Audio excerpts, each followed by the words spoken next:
অভিযোগে সাবেক সেনাপ্রধান আজিজ ও তার পরিবারের সদস্যদের উপর মার্কিন নিষেধাজ্ঞার রুটিন ওয়ার্ক বললেন স্বরাষ্ট্রমন্ত্রী। বিচ্ছিন্ন সংঘর্ষ, ধাওয়া পাল্টা ধাওয়ার মধ্য দিয়ে চলছে 156 উপজেলায় ভোট, 12টা পর্যন্ত পড়েছে 17%, জানালো ইসি। ঢাকার বাইরেও দখল সাম্রাজ্য গড়ে তুলেছেন হাজী সেলিম, ব্যাংক ঋণ নিয়েছেন কয়েকশো কোটি টাকা, আতঙ্কে ভুক্তভোগীরা। ভূমধ্য সাগর থেকে 35 বাংলাদেশি অভিবাসন প্রত্যাশী উদ্ধার, ইতালির সিসিলি দ্বীপের উদ্দেশ্যে 3 দিন ধরে ভাসছিলেন সাগরে। এবং রাইসির শেষ যাত্রায় মানুষের ঢল, 5 দিনের রাষ্ট্রীয় শোক। দুর্ঘটনার কারণ জানতে শুরু হয়েছে তদন্ত, 28 জুন প্রেসিডেন্ট নির্বাচন।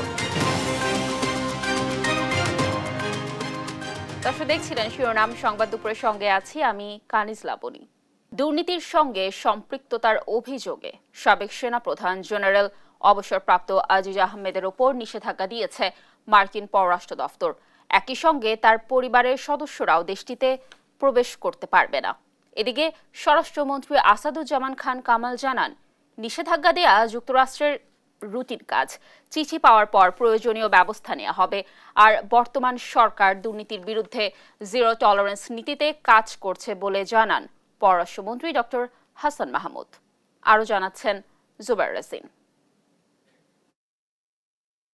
দুর্নীতিতে সম্পৃক্ততার অভিযোগে বাংলাদেশের সাবেক সেনাপ্রধান অবসরপ্রাপ্ত জেনারেল আজিজ আহমেদের ওপর নিষেধাজ্ঞা দিয়েছে যুক্তরাষ্ট্র। স্থানীয় সময় সোমবার যুক্তরাষ্ট্রের পররাষ্ট্র দপ্তরের ওয়েবসাইটে প্রকাশিত এক বিবৃতিতে আজিজ আহমেদ ও তার পরিবারের সদস্যদের যুক্তরাষ্ট্রে প্রবেশে অযোগ্য ঘোষণার কথা জানানো হয়েছে। যুক্তরাষ্ট্রের পররাষ্ট্র দপ্তরের মুখপাত্র ম্যাথিউ মিলারের ওই বিবৃতিতে বলা হয়, উল্লেখযোগ্য দুর্নীতিতে সম্পৃক্ততার কারণে সাবেক জেনারেল অবসরপ্রাপ্ত আজিজ আহমেদকে department of state foreign operations and related programs appropriations অ্যাক্টের আওতায় অন্তর্ভুক্ত করার ঘোষণা দিয়েছে পররাষ্ট্র দপ্তর।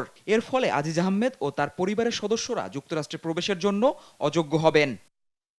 বিবৃতিতে বলা হয়েছে, আজিজ আহমেদের কর্মকাণ্ডে বাংলাদেশের গণতান্ত্রিক প্রতিষ্ঠানসমূহের অবমূল্যায়ন এবং সরকারি প্রতিষ্ঠান ও প্রক্রিয়ার ওপর জনগণের আস্থা কমেছে। যুক্তরাষ্ট্রের পররাষ্ট্র দপ্তর বলছে, আজিজ আহমেদ তার ভাইকে বাংলাদেশে অপরাধমূলক কর্মকাণ্ডের জন্য জবাবদিহি এড়াতে সহযোগিতা করেন। এটা করতে গিয়ে তিনি নিয়মতান্ত্রিক প্রক্রিয়ায় হস্তক্ষেপের মাধ্যমে উল্লেখযোগ্য দুর্নীতিতে জড়িয়েছেন। এছাড়া অন্যায়ভাবে সামরিক খাতে কন্ট্রাক্ট পাওয়া নিশ্চিত করার জন্য তিনি তার ভাইয়ের সঙ্গে ঘনিষ্ঠভাবে কাজ করেছেন। তিনি নিজের স্বার্থের জন্য সরকারি নিয়োগের বিনিময়ে ঘুষ নিয়েছেন বলেও উল্লেখ করা হয় বিবৃতিতে। এ বিষয়ে দুপুরে সচিবালয়ে সাংবাদিকদের প্রশ্নের জবাবে স্বরাষ্ট্রমন্ত্রী আসাদুজ্জামান খান কামাল জানান, নিষেধাজ্ঞা দেয়া যুক্তরাষ্ট্রের রুটিন কাজ, চিঠি পাওয়ার পর প্রয়োজনীয় ব্যবস্থা। আমাদের আমেরিকান সরকার কিন্তু অনেক দেশে অনেক পার্সোনাল লেভেলেও এই ধরনের নিষেধাজ্ঞা দিয়েছেন, অনেক দেশে দিয়েছে। কাজে এটা তাদের জন্য নতুন কিছু নয়। আমাদের যাকে দিয়েছেন এটা আমাদের কাছে এখনো সঠিকভাবে আমাদের কাছে আসেনি। আমরা আসলে সেটা বুঝতে পারবো কেন দিয়েছে। ঢাকা রিপোর্টার্স ইউনিটিতে এক অনুষ্ঠানে পররাষ্ট্রমন্ত্রী ডক্টর হাসান মাহমুদ বলেন, বর্তমান সরকার দুর্নীতির বিরুদ্ধে জিরো টলারেন্স নীতি অবলম্বন করছে। দুর্নীতি দমনে বাংলাদেশ যুক্তরাষ্ট্রের সঙ্গে কাজ করছে। অর্থাৎ যে ভিসা নীতি ঘোষণা করা হয়েছিল সেটির অধীনে তাকে ভিসা রেস্ট্রিকশন দেওয়া হয়নি, অন্য অ্যাক্টের অধীনে তাকে ভিসা রেস্ট্রিকশন দেওয়া হয়েছে। আমরা দুর্নীতির বিরুদ্ধে আমাদের সরকার জিরো টলারেন্স নীতি গ্রহণ করেছে। আমরা মার্কিন যুক্তরাষ্ট্রের সাথে ফর কম্ব্যাটিং করাপশন এবং আরও অন্যান্য ক্ষেত্রে আমরা একযোগেই কাজ করছি। ধন্যবাদ। এদিকে গণমাধ্যমে দেয়া এক প্রতিক্রিয়ায় জেনারেল অবসরপ্রাপ্ত আজিজ আহমেদ নিষেধাজ্ঞায় অবাক হয়েছেন। জুবাইর রাজিন, নিউজ ডেস্ক, দেশ টিভি। এদিকে আজিজ আহমেদের নিষেধাজ্ঞার প্রেক্ষিতে বিভ্রান্ত হওয়ার সুযোগ নেই বলে মন্তব্য করেছেন বিএনপির মহাসচিব মির্জা ফখরুল ইসলাম আলমগীর। তিনি জানান, গণতন্ত্রের জন্য নিজেদের দাবি নিজেদেরই আদায় করতে হবে। মঙ্গলবার ঢাকা রিপোর্টার্স ইউনিটিতে এক আলোচনা সভায় এ কথা বলেন তিনি। গণতন্ত্রের লেবাসে আবারও বাকশাল কায়েম করছে আওয়ামী লীগ, এমন মন্তব্য করে মহাসচিব বলেন, তারা বলছেন নির্বাচনে বিএনপি না এলে কি করব, কিন্তু এমন নির্বাচন তারা করছে যে কোনো দলই তাতে অংশ নিচ্ছে না, যারা আছে তাদেরকে ভাগ বাটোয়ারা দিয়ে রাখা হয়েছে। তিনি আরো বলেন, বিএনপি উৎখাত চায় না, বরং ভোটার অধিকার প্রয়োগ করে আওয়ামী লীগকে পরাজিত করতে চায়। আমি মনে করি যে ওটা হচ্ছে আরেকটা বিভ্রান্ত করা, বিভ্রান্ত হচ্ছে সবসময়। বিরুদ্ধে হয়েছে আপনার সংগঠন হিসেবে বন্ধ, পুলিশের 9 জন ছিল, তখন তো স্যাংশন হয়েছিল, তাতে কি ওদের সেই ভয়ঙ্কর যাত্রা যেটা সেটা বন্ধ হয়েছে? বন্ধ হয়। নিজেদের পায়ে নিজেদের দাঁড়াতে হবে, নিজের শক্তি নিয়ে দাঁড়াতে হবে এবং নিজের শক্তি নিয়ে তাদেরকে পরাজিত করতে হবে। চলছে দ্বিতীয় ধাপে 156 উপজেলায় ভোট গ্রহণ। সকালে ভোটার উপস্থিতি কম থাকলেও বেলা বাড়ার সাথে সাথে কিছুটা ভোটার উপস্থিতি বেড়েছে। কেন্দ্রগুলোতে সতর্ক পাহারায় রয়েছে আইন শৃঙ্খলা বাহিনী। সহকর্মীদের পাঠানো তথ্যচিত্রে টুম্পা আফরোজের রিপোর্ট। সকাল ৮টায় 156 উপজেলায় শুরু হয় ষষ্ঠ উপজেলা নির্বাচনের দ্বিতীয় ধাপের ভোট গ্রহণ। পিরোজপুরে উৎসবমুখর পরিবেশে চলছে ভোট গ্রহণ। বৃদ্ধ থেকে তরুণ ভোটাররা সকাল ৮টা থেকে লাইনে দাঁড়িয়ে ভোট দেন। সুষ্ঠু ও শান্তিপূর্ণ নির্বাচন নিশ্চিতে নির্বাহী ম্যাজিস্ট্রেটের পাশাপাশি নিরাপত্তা দেয় র্যাব, পুলিশ, আনসার ও বিজিবি সদস্যরা। গাজীপুরের কালিয়াকৈর ও শ্রীপুর উপজেলায় শান্তিপূর্ণ পরিবেশে চলে ভোট গ্রহণ। সকাল ৮টা থেকে বিভিন্ন কেন্দ্রে শুরু হয় ভোট গ্রহণ, তবে ভোটারদের উপস্থিতি অনেকটাই কম। পার্বত্য জেলা বান্দরবানের লামা ও লাইখাংছড়িতে নিরাপত্তা বাহিনীর কড়া পাহারায় ৬৭টি কেন্দ্রে সকালে শুরু হয় ভোট গ্রহণ। সুষ্ঠুভাবে ভোট দিতে পেরে খুশি পাহাড়িরা। ভোলায় ৫ স্তরের নিরাপত্তার মধ্য দিয়ে ভোলা সদর, দৌলত খান ও বোরহানউদ্দিন উপজেলায় শান্তিপূর্ণ পরিবেশে ভোটাধিকার প্রয়োগ করতে দেখা যায় স্থানীয়দের। কেন্দ্রের পরিবেশ নিয়ে সন্তোষ প্রকাশ করেন ভোটাররা। ভোট দিতে আসছি, খুব সুন্দর লাগতেছে, পরিবেশ ভালো। কেন্দ্রে সুন্দর মতন আইসি, পথে কোনো বাধা বিঘ্ন নাই। আর কেন্দ্রে এসেও দেখলাম যে সুস্থ, সব কিছু সুস্থ আছে। কালকে শুনছি নাকি এটা আতঙ্কের মতন, আতঙ্কের অনেক খবরটা আমরা পাইছি। তো ভাইয়া আজকে আমরা ইনশাল্লাহ রাত্রে কোনো কিছু দেখি নাই, সব পরিবেশ ভালোই দেখছি। বেলা বাড়ার সাথে সাথে ভোটার উপস্থিতি বেড়েছে বলে জানান ধনিয়া প্রাথমিক বিদ্যালয় ভোট কেন্দ্রের দায়িত্বরত প্রিজাইডিং অফিসার। আমাদের ভোটের পরিবেশ এখানে খুব সুন্দর। এখানে 3020 ভোটার। আমাদের নিরাপত্তা ব্যবস্থা, কোস্টগার্ড এবং স্ট্রাইকিং ফোর্স ব্যবস্থা আছে ভালো। যদিও সকালের শুরুতে ভোটার উপস্থিতি একটু কম ছিল, বেলা বাড়ার সাথে সাথে তুলনামূলকভাবে ভোটারের সংখ্যা বাড়তেছে। মঙ্গলবার সকালে শেরপুরের নকলা ও নালিতাবাড়ী উপজেলায় শান্তিপূর্ণ পরিবেশে শুরু হয় ভোট গ্রহণ। যদিও ভোটার নাম্বার জানতে কেন্দ্রে কেন্দ্রে আগেই আসেন ভোটাররা। সকাল ৮টা থেকে শুরু হওয়া এ ভোট গ্রহণ চলবে বিকেল 4টা পর্যন্ত। টুম্পা আফরোজ, নিউজ ডেস্ক, দেশ টিভি। সারা দেশে বেশিরভাগ উপজেলায় শান্তিপূর্ণ ভোট গ্রহণ চললেও কয়েকটি জেলায় হয়েছে প্রার্থী সমর্থকদের মধ্যে সংঘর্ষ। সেই সঙ্গে ভোটারদের ভোট কেন্দ্রে আসতেও দেয়া হয় বাধা। কয়েকটি কেন্দ্রে হয়েছে জাল ভোট দেওয়ার ঘটনাও। সহকর্মীদের পাঠানো তথ্য ছবিতে টুম্পা আফরোজের আরেকটি রিপোর্ট। মঙ্গলবার ভোট গ্রহণ শুরুর কিছু সময় পরই রাজশাহীর দুর্গাপুরে গোপালপুর সরকারি প্রাথমিক বিদ্যালয়ে 2 চেয়ারম্যান প্রার্থীর সমর্থকদের মধ্যে সংঘর্ষ হয়। এতে আহত হন 4 জন। পরে পুলিশ এসে পরিস্থিতি নিয়ন্ত্রণে আনে। লক্ষ্মীপুরের রামগঞ্জে পশ্চিম কাজিরখিল ভোট কেন্দ্রে আসার সময় প্রতিপক্ষ প্রার্থীর লোকজন বাধা প্রদান করে ভোটারদের। এ সময় হামলা ও সাংবাদিকদের গাড়ি ভাঙচুরের ঘটনা ঘটে। এতে আহত হন 5 জন। আটক করা হয় 6 হামলাকারীকে। রংপুরের মিঠাপুকুরে সঠিবাড়ি ভোট কেন্দ্রে রংপুর 5 আসনের এমপি জাকির হোসেনের ছোট ভাইয়ের নেতৃত্বে 7-8 জনের একদল যুবক জোর করে কেন্দ্রে প্রবেশ করে হেলিকপ্টার মার্কায় জাল ভোট দেয়। এ সময় এমপির ভাইসহ 2 জনকে আটক করে পুলিশ। নারায়ণগঞ্জের সোনারগাঁওয়ে দড়িকান্দি প্রাথমিক বিদ্যালয় ভোট কেন্দ্রের বাইরে থেকে রামদা, ছুরিসহ বেশ কয়েকটি দেশীয় অস্ত্র উদ্ধার করে পুলিশ। এসব অস্ত্র দিয়ে কেন্দ্রে হট্টগোলের চেষ্টার অভিযোগ এক প্রার্থীর। শরীয়তপুরের জাজিরায় ফরাসি দারুস সুন্নাহ মাদ্রাসা এতিমখানা ভোট কেন্দ্রে ঘোড়া প্রতীকের চেয়ারম্যান প্রার্থী প্রবেশ করলে মোটরসাইকেল প্রতীকের সমর্থকরা অতর্কিত হামলা করে। এতে 3 সাংবাদিক সহ অন্তত 25 জন আহত হয়। এ সময় ভাঙচুর করা হয় সাংবাদিকদের ক্যামেরা ও মোবাইল। গাইবান্ধার গোবিন্দগঞ্জে পাটোয়া সেরাজিয়া প্রাথমিক বিদ্যালয়ের ভোট কেন্দ্রের বাইরে মোটরসাইকেল ও আনারস প্রার্থীর সমর্থকদের মধ্যে ধাওয়া পাল্টা ধাওয়া হয়। ব্রাহ্মণবাড়িয়ার আখাউড়ায় কেন্দ্র দখল ঘিরে আনারস ও ঘোড়া প্রতীকের প্রার্থীর সমর্থকরা সংঘর্ষে জড়ায়। টুম্পা আফরোজ, নিউজ ডেস্ক, দেশ টিভি।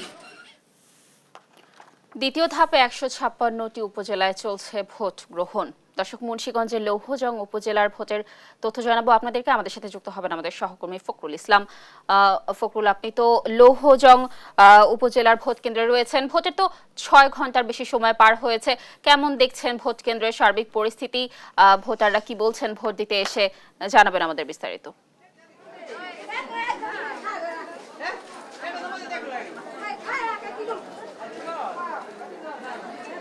লাবণী, অসংখ্য ধন্যবাদ। আপনি জানেন মুন্সিগঞ্জের দুটি উপজেলা নির্বাচনটি হচ্ছে লৌহজং এবং টঙ্গিবাড়ি উপজেলা, এবং আমরা সকাল থেকে লৌহজং উপজেলায় বেশ কয়েকটি কেন্দ্র লক্ষ্য করেছি।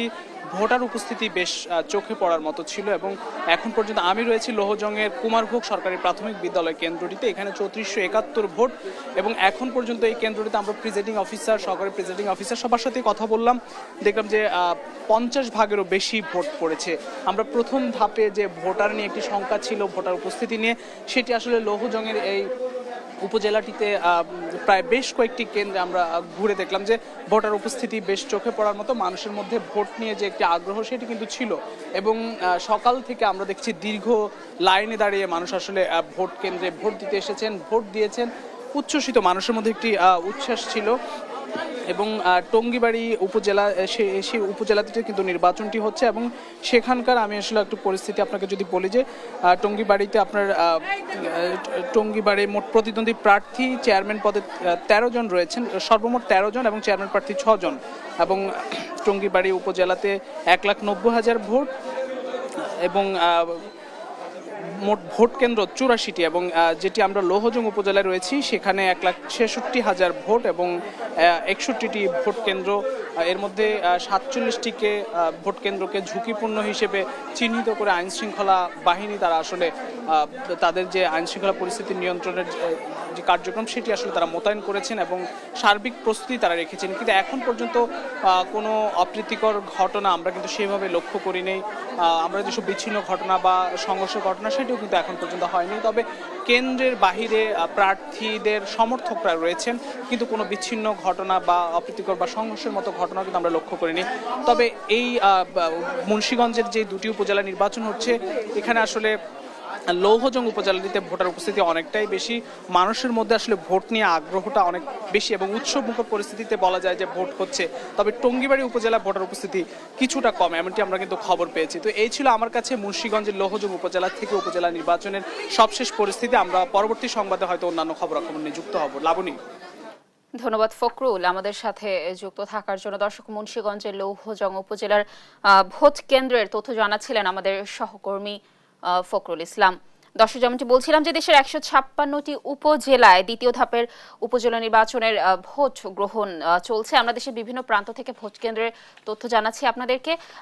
কুষ্টিয়ার ভোট কেন্দ্রের তথ্য এবং শেরপুরের ভোট কেন্দ্রের তথ্য জানাবো আমরা। কুষ্টিয়া থেকে যুক্ত হবেন আমাদের সহকর্মী নাহিদ হাসান তিতাস, এবং সেই সাথে শেরপুর থেকে যুক্ত হবেন আমাদের সহকর্মী রফিক মজিদ। আমরা শুরুতেই চলে যাব তিতাসের কাছে। তিতাস, আপনি তো কুষ্টিয়াতে রয়েছেন, কেমন দেখছেন কুষ্টিয়ার ভোট কেন্দ্রের চিত্র? কি বলছেন ভোটার এবং প্রার্থীরা? আপনার কাছে বিস্তারিত কি তথ্য রয়েছে জানাবেন।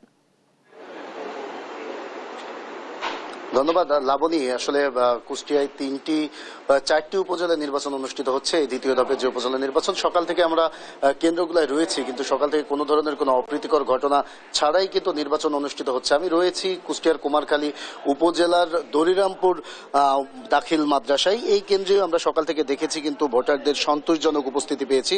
তবে সকাল থেকে কিন্তু কোনো ধরনের কোনো অপ্রীতিকর ঘটনা এখন পর্যন্ত ঘটেনি।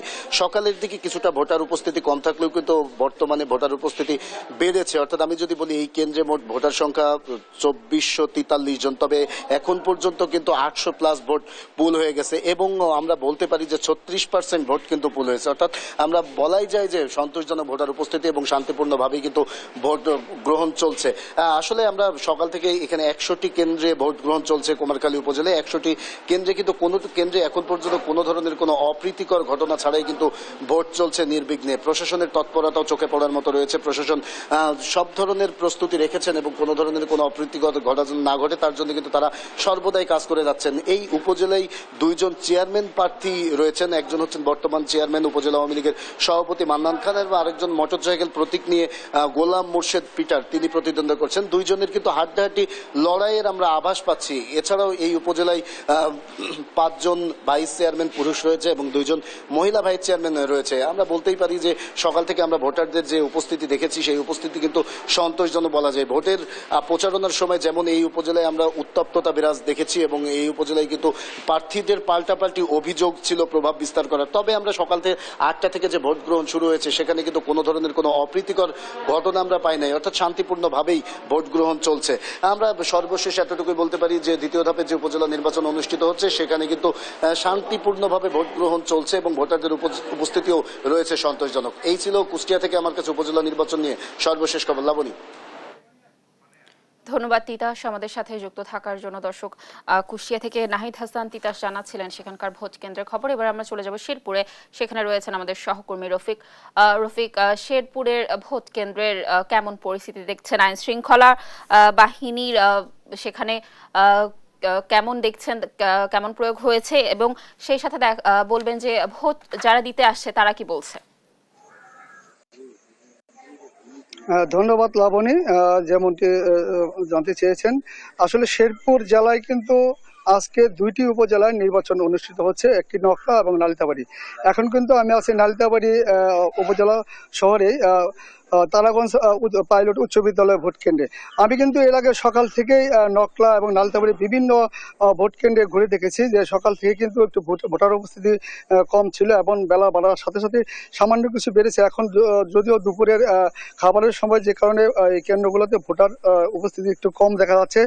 নকলা এবং নালিতাবাড়ি উপজেলা, 2টি উপজেলায় মোট ভোটার হচ্ছে 4,18,000 এবং এখানে নকলা এবং নালিতাবাড়ি 2টো পৌরসভা সহ 21টি ইউনিয়ন রয়েছে। এই ইউনিয়ন এবং পৌরসভা মিলিয়ে এখানে 2 উপজেলার মধ্যে কিন্তু মোট চেয়ারম্যান, ভাইস চেয়ারম্যান এবং মহিলা ভাইস চেয়ারম্যান মিলিয়ে 26 জন প্রার্থী রয়েছে।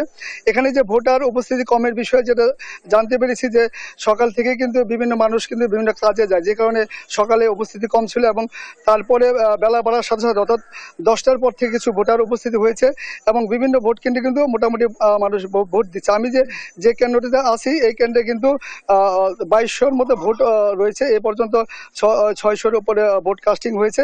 এখানে যে প্রিজাইডিং অফিসার রয়েছে তাদের সঙ্গে কথা বলেছি, সে তা আশা করছি যে আরও দুপুরের পরে হয়তো আরও ভোটার বাড়বে। এছাড়া এই উপজেলায় আইন শৃঙ্খলা রক্ষাকারী বাহিনী থেকে শুরু করে যারা যারা রয়েছেন তারা কিন্তু তৎপর রয়েছে।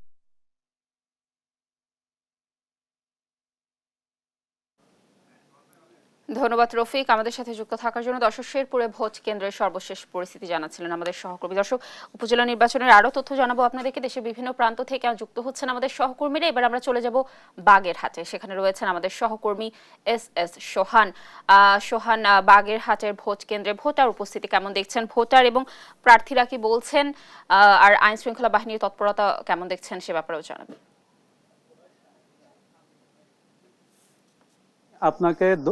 লাবণী, আপনাকে ধন্যবাদ। আর সকাল থেকেই কিন্তু বাগেরহাটের 124টি কেন্দ্রে ভোট গ্রহণ শুরু হয়েছে। ভোটাররা তাদের ভোটাধিকার প্রয়োগ করেছেন। আমরা সকাল থেকে বিভিন্ন কেন্দ্রে ঘুরে যেটা দেখেছি, আসলে ভোটার উপস্থিতি বেশ কম। তবে বেলা বাড়ার সাথে সাথে প্রিজাইডিং কর্মকর্তা এবং রিটার্নিং কর্মকর্তাদের সাথে আমরা কথা বলে যেটা জেনেছি, ভোটার সংখ্যা কম থাকলেও কিন্তু ভোট শতাংশের হিসাবে বেশ ভালো ভোট পড়েছে। দুপুর 2টা পর্যন্ত বাগেরহাটের 3টি উপজেলায় 40% ভোট পড়েছে বলে আমাদেরকে জানিয়েছেন বাগেরহাটের রিটার্নিং কর্মকর্তা মোহাম্মদ অরবিন্দু বিশ্বাস। এছাড়া এই মুহূর্তে আমি মোল্লাহাট উপজেলার খলিলুর রহমান ডিগ্রি কলেজ কেন্দ্রে দাঁড়িয়ে আছি। এই কেন্দ্রে দুপুর 2টা পর্যন্ত 1300 ভোট পড়েছে। এই কেন্দ্রের টোটাল ভোটার ছিল 3227 জন। আর শতাংশের হিসাবে এই কেন্দ্রে ভোটের সংখ্যাও প্রায় 40%। এছাড়া আমরা আর 3টি উপজেলার কথা যদি বলি, 3টি উপজেলায়ও কিন্তু 40% ভোট পড়েছে। আমরা যদি আইন শৃঙ্খলা পরিস্থিতির কথা বলি, পুরো 3টি উপজেলায় আইন শৃঙ্খলা পরিস্থিতি স্বাভাবিক ছিল, তবে কিছু অঘটন ঘটেছে। যেমন চিতালমারী উপজেলার চরবানিয়ারি ইউনিয়ন আওয়ামী লীগের সভাপতিকে 6 মাসের বিনাশ্রম কারাদণ্ড দেওয়া হয়েছে আচরণবিধি লঙ্ঘনের দায়ে। এছাড়া ফকিরহাট উপজেলার হোসলা প্রাথমিক বিদ্যালয় যে কেন্দ্র রয়েছে, ওই কেন্দ্রের প্রিজাইডিং অফিসার সত্যজিৎ দাসকে প্রত্যাহার করা হয়েছে। তার বিরুদ্ধে ভোটদানে অসহযোগিতার অভিযোগ এবং পক্ষপাতিত্বের অভিযোগ রয়েছে, এই কারণে তাকে প্রত্যাহার করা হয়েছে। বাগেরহাটের মোল্লাহাট উপজেলার খলিলুর রহমান ডিগ্রি কলেজ কেন্দ্র থেকে এই ছিল আমার কাছে সর্বশেষ। ধন্যবাদ সোহান আমাদের সাথে যুক্ত থাকার জন্য। দর্শক, বাগেরহাটের ভোট কেন্দ্রের সর্বশেষ পরিস্থিতি জানাচ্ছিলেন আমাদের সহকর্মী। এবার আমরা চলে যাব বরিশালে, সেখানে রয়েছেন আমাদের সহকর্মী শফিক মুন্সি। শফিক, আপনি আমাদের জানাবেন যে বরিশালের ভোট কেন্দ্রগুলোতে কেমন দেখছেন ভোটার উপস্থিতি, কি বলছেন তারা ভোট দিতে এসে, কি তথ্য রয়েছে আপনার কাছে জানাবেন। লাবণী, বরিশালের দুটি উপজেলা হিজলা এবং মুলাদি, এই দুই উপজেলায় কিন্তু সকাল 8টা থেকে ভোট গ্রহণ শুরু হয়েছে। আমরা এখন আছি হিজলা উপজেলার শ্রীপুর নামক একটা ইউনিয়নে, এবং এই ইউনিয়নটায় কিন্তু আসার ক্ষেত্রে বরিশাল থেকে নদীপথ ছাড়া কিন্তু অন্য কোনো আসলে পথে আসার সুযোগ নেই। এটা একটা চর এলাকা এবং বেশ প্রত্যন্ত অঞ্চল হিসেবেই আসলে পরিচিত। এই অঞ্চলের মানুষদের সাথে আমরা আসলে যখন মিশেছি বা কথা বলেছি, তাদের মধ্যে দেখেছি যে শিক্ষার হারও যেমন কম, একই সাথে তাদের আসলে তারা প্রধানত আসলে চাষাবাদের সাথেই জড়িত। কিন্তু এইরকম একটা প্রত্যন্ত অঞ্চলেও কিন্তু যে মানুষজন তারা তাদের গণতান্ত্রিক অধিকার নিয়ে সচেতন। আমরা সকাল থেকেই দেখেছি যে বিভিন্ন ভোট কেন্দ্রে কিন্তু ভিড় ছিল। আমরা এখন যেই ভোট কেন্দ্রে দাঁড়িয়ে আছি সেটা হচ্ছে আফসার উদ্দিন ডিগ্রি মাদ্রাসা। এই কেন্দ্রের ভোটার সংখ্যা 4345 জন এবং বেলা 2টা পর্যন্ত কিন্তু এখানে ভোট পড়েছে 1321 জন মতো ভোটার ভোট দিয়েছে, যেটা শতাংশের হিসেবে 30% বেশি। আমরা এখানকার স্থানীয় যারা আছে তাদের সাথেও আসলে আরো কথা বলেছি। তারা আমাদেরকে যেটা জানিয়েছে, যেহেতু এই এলাকার মানুষজন প্রধানত আসলে চাষাবাদের সাথে জড়িত, তো সকালে তারা হয়তোবা কৃষিকাজে ব্যস্ত ছিল, তো এখন এই বেলা যত গড়াবে তখন কিন্তু আসলে ভোট আরো বাড়বে। তো এই চিত্রটা কিন্তু মোটামুটি বরিশালের দুই উপজেলাতেই আছে। শান্তিপূর্ণভাবেই, খুব মোটা দাগে যদি বলা যায়, শান্তিপূর্ণভাবেই আসলে ভোট চলছে। দুই একটা আসলে বিচ্ছিন্ন ঘটনা ঘটছে। এর মধ্যে আছে যেমন মারতলা নামক একটা কেন্দ্রে, সেখানে একজনকে আসলে জাল ভোট প্রদানের সময় আটক করেছিল। তো এই ছিল বরিশাল থেকে আমার কাছে মুলাদি এবং হিজলা এই দুই উপজেলা পরিষদ নির্বাচনের ভোট গ্রহণের সর্বশেষ খবর। লাবণী, ধন্যবাদ শফিক আমাদের সাথে যুক্ত থাকার জন্য। দর্শক, দেশের 156টি উপজেলায় ভোট গ্রহণ চলছে। দেশের বিভিন্ন প্রান্ত থেকে আমাদের সহকর্মীরা জানাচ্ছিলেন সেখানকার ভোট কেন্দ্রের সর্বশেষ তথ্য। দ্বিতীয় ধাপের উপজেলা নির্বাচনে আধা বেলায় ভোট পড়েছে 17%। মঙ্গলবার নির্বাচন কমিশন সচিব মোহাম্মদ জাহাঙ্গীর আলম সাংবাদিকদের এ তথ্য জানান। তিনি বলেন, বেলা 12টা পর্যন্ত 156 উপজেলায় ভোট পড়েছে গড়ে 16.94%। বড় ধরনের কোনো অপ্রীতিকর ঘটনা ঘটেনি। 18টি বিচ্ছিন্ন ঘটনা ঘটেছে। দুপুরের পর ভোটার উপস্থিতি বাড়ার আশা কমিশন সচিবের। 16.94 মানে 17%। দুপুর 12টা পর্যন্ত 13,155টি ভোট কেন্দ্রের মধ্যে 10,000 ভোট কেন্দ্রে প্রাপ্ত তথ্য। এই সময়ের ভিতরে নির্বাচন কেন্দ্রগুলোতে আমরা বড় ধরনের কোনো সহিংসতার ঘটনা ঘটেনি মর্মে বিভিন্ন সংস্থা থেকে তথ্য পেয়েছি। ভোট কেন্দ্রের বাইরে ছোটখাটো বিচ্ছিন্ন 2-1টি ঘটনা ঘটেছে, যার সংখ্যা মাত্র 18টি। আমার মনে হয় যে আমাদের প্রথম ধাপের চেয়ে দ্বিতীয় ধাপের ভোটের প্রদত্ত হার বাড়বে। আমরা প্রত্যাশা করি অবশ্যই আমাদের ভোট প্রদানের হার বৃদ্ধি পাবে। দর্শক, সংবাদ দুপুরে আরো থাকছে। আগামী সপ্তাহে সরকারি বেসরকারি অফিস ও থানায় মশা দমনে অভিযান, জানালেন মেয়র তাপস। সুনির্দিষ্ট তথ্য দেওয়ার আহ্বান।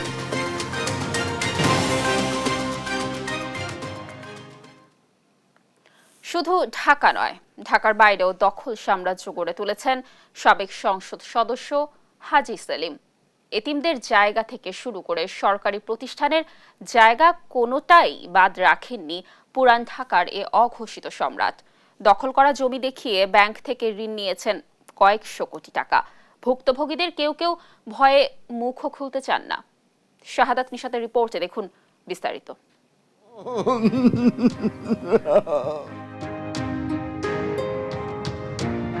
কয়েক বছর ধরে পানিবন্দী ষাটোর্ধ্বকারী সাখাওয়াত হোসেন। পরিবার নিয়ে অনেকটা বন্ধে জীবন। তার এমন করুণ দশায় হাত রয়েছে ঢাকার প্রভাবশালী সাবেক সংসদ সদস্য হাজী সেলিমের। অভিযোগ রয়েছে ওই ব্যক্তির ভিটেবাড়ির ৫.৫% জমি হাজী সেলিম তার নামে খতিয়ানভুক্ত করে নেন। পরে হাজী সেলিমের বিরুদ্ধে ফতুল্লা ভূমি অফিসে মামলা করে ২০২০ সালে রায় পান। তবুও নাম জারি করতে পারেননি এই বৃদ্ধ। জায়গা দখলের পাইতারায় তাকে হয়রানি করা হয় মামলা দিয়ে। নিজের জমি ফিরে পাওয়া তো দূরের কথা, পরিবার নিয়ে এখন আতঙ্কে তিনি। বিচার অবশ্যই পাইব। পানি বন্দি করে রাখছে আমাগো, এই কোনো দিকে যাইতে পারি না, এই রাস্তা নাই আমাগো, রাস্তা পর্যন্ত বন্ধ আমাগো। দখলের চিত্র এখানেই শেষ নয়। ঢাকা চট্টগ্রাম মহাসড়কের সোনারগাঁওয়ের মেঘনা এলাকায় সড়কের পাশে থাকা সড়ক জনপদ বিভাগের জায়গা দখলে নিয়ে সাইনবোর্ড ঝুলিয়েছেন হাজী সেলিম। সাথে স্পেশালি কোনো যোগাযোগের আমরা চেষ্টা করিনি। আমরা গণহারে গণবিজ্ঞপ্তি দিয়ে আছে আমাদের, আমরা রেগুলার গণবিজ্ঞপ্তি দিয়ে লোকজনকে কোনো স্ট্রাকচার করলে তো রেগুলার বাধা দিচ্ছি, যেমন কোনো যদি স্থাপনা করতে আসে তখন অবশ্যই এই ধরনের বাধা দেয়া হবে। এর আগে ২০২০ সালে ২ নভেম্বর সোনারগাঁওয়ের মেঘনা এলাকায় হাজী সেলিমের মালিকানাধীন প্রতিষ্ঠানের বেশ কয়েকটি স্থাপনা উচ্ছেদ করে জেলা প্রশাসন। সে সময় তার দখলে থাকা সরকারি ১৪ বিঘা সম্পত্তি দখলমুক্ত করা হয়। হাজী সেলিমের সবচেয়ে বেশি দখল বাণিজ্যের চিত্র পুরান ঢাকায়। মানুষের পারিবারিক জায়গা দখল করে তার প্রতিষ্ঠান দিয়ে ভবন তুলছেন এমন ঘটনা অনেক। তেমনি এক ভুক্তভোগী লালবাগের বাসিন্দা ফারজানা হক। আমার এক ছেলে এক মেয়ে, তাদেরকে নিয়ে আমি এখন সংশয়ে আছি, খুবই বিপদে আছি। বাকি জায়গাটাকেও যে এখন চলে যাবে না তার কোনো বিকল্প নেই। অভিযোগ উঠেছে চকবাজারে মদিনা আশিক টাওয়ারের জায়গাও দখল করেন হাজী সেলিম। শুধু তাই নয়, মদিনা আশিক টাওয়ারের জমি দেখিয়ে পূবালী ব্যাংক থেকে ৫০০ কোটি টাকা ঋণ নেন, যা এখনো শোধ করেননি। স্যার সলিমুল্লাহ মুসলিম এতিমখানার জায়গায় এই ভবন, যেখানে এতিমখানার সাইনবোর্ডও ঝুলতে দেখা যায়। কিন্তু এরপরও ভবন দখলে রেখেছেন হাজী সেলিম। হাজী সেলিম অভিযোগের এসব বিষয়ে হাজী সেলিমের পুত্র কাউন্সিলর ইরফান সেলিমের সঙ্গে কথা বলতে চাইলে ফোন রিসিভ করেননি তিনি। একই সাথে বড় ছেলে সংসদ সদস্য সোলাইমান সেলিমের মুঠোফোনে কথা বলতে চাইলে তার ব্যক্তিগত সহকারী ফোন রিসিভ করে জানান তিনি কথা বলতে ইচ্ছুক নন। আপাতত তো উনি এগুলোর ব্যাপারে ইন্টারেস্টেড না। রাজনৈতিক মহলের এমন প্রভাবশালী সুবিধাভোগীদের বিরুদ্ধে সরকারকে পদক্ষেপ নিতে হবে বলে জানান টিআইবির নির্বাহী পরিচালক। এটা নিয়ন্ত্রণের দায়িত্ব যাদের উপরে, তারা কিন্তু এদের দ্বারা প্রভাবিত, যার ফলে যাদেরকে জবাবদিহিতা আওতায় আনা প্রয়োজন বা অপরিহার্য, তাদেরকে সেটা থেকে জবাবদিহিতা আনা সম্ভব হচ্ছে না। তার কারণ হচ্ছে যারা নিয়ন্ত্রণ করার কথা তারাই কিন্তু সুবিধাভোগী। এসব বিষয়ে দুদকের তৎপরতাও জরুরি বলে মনে করেন ডক্টর ইফতেখারুজ্জামান। শাহাদাত নিশাত, দেশ টিভি, ঢাকা। ভূমধ্যসাগরে মাল্টা ও ইতালির মধ্যকার জলসীমা থেকে উদ্ধার করা হয়েছে ৩৫ বাংলাদেশি অভিবাসন প্রত্যাশীকে। স্থানীয় সময় সোমবার ভোরে তাদের ভূমধ্যসাগরে ঢেউয়ের মধ্যে নৌকায় ভাসতে দেখা যায়। জলসীমায় টহল দেওয়া ওশান ভাইকিং চ্যারিটি জাহাজের কর্মীরা এই বাংলাদেশিদের প্রথমে শনাক্ত করেন। তারা ৩ দিন ধরে সাগরে নৌকায় ভাসছিলেন বলে জানিয়েছে বার্তা সংস্থা এএফপি। লিবিয়ার বেনগাজি থেকে প্রায় ৬০০ কিলোমিটার পাড়ি দিয়েছেন তারা। ইতালির সিসিলি দ্বীপ তাদের গন্তব্য ছিল বলে জানা গেছে। উদ্ধারকারী দলের সঙ্গে যোগ দেয় আন্তর্জাতিক রেড ক্রস ও রেড ক্রিসেন্ট।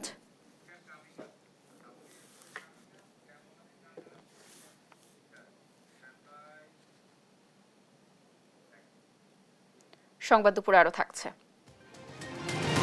প্রথম টি-20তে রাতে যুক্তরাষ্ট্রের বিপক্ষে নামছে বাংলাদেশ। নিজের অফ ফর্ম নিয়ে হতাশ লিটন, ছন্দে ফেরার আশা।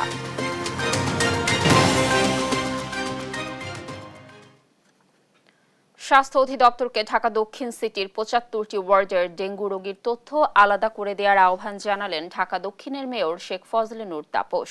সকালে দক্ষিণ নগর ভবনে এডিস মশাবাহিত ডেঙ্গু ও চিকুনগুনিয়া রোগ প্রতিরোধে অংশীজনদের সাথে মতবিনিময় সভায় এসব কথা বলেন তিনি। নগরবাসীকে নির্ভয়ে তথ্য দেওয়ার আহ্বান জানিয়ে মেয়র বলেন, তথ্য না পেলে এডিস মশা নিয়ন্ত্রণ করা সম্ভব হবে না। আর আগামী সপ্তাহ থেকে সব সরকারি বেসরকারি অফিস এবং থানাগুলোতে মশক নিধন কার্যক্রম পরিচালনা করা হবে। রাজুককে 10 কার্যদিবসের মধ্যে সমস্ত নির্মাণাধীন ভবনের তথ্য দেওয়ারও নির্দেশ দেন তিনি।